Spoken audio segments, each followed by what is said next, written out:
As Iraqi forces continue their push to retake the city of Mosul, there are new concerns in Iraq today. A possible chemical weapons attack by ISIS in Mosul. At least 15 people have injuries consistent with chemical warfare.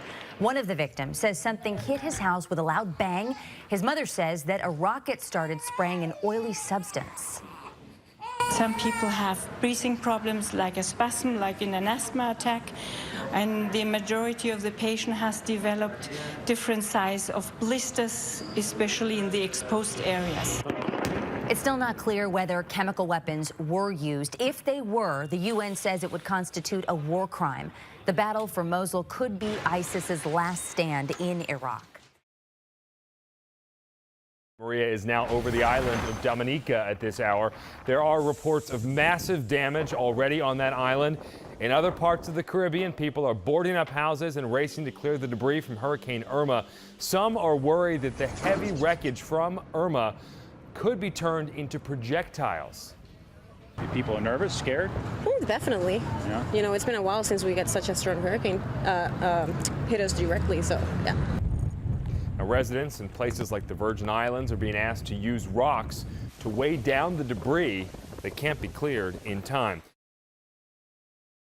Breaking news tonight. President Trump's administration, 2 U.S. officials now say the Justice Department warned the White House weeks ago that National Security Advisor Michael Flynn might be vulnerable to Russian blackmail. Flynn's accused of illegally discussing sanctions with a Russian ambassador while President Obama was still in office. Vice President Mike Pence publicly denied that allegation last month on Flynn's behalf. But since then, Flynn has backpedaled and said that sanctions may have come up in conversation. His lack of transparency with the White House could lead to him being fired.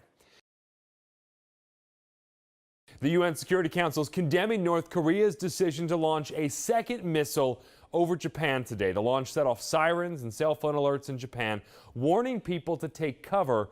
The missile cleared Japan and landed in the Pacific, but this test marked the North's longest missile flight so far. It's a big step toward perfecting weapons that could eventually reach the U.S. mainland.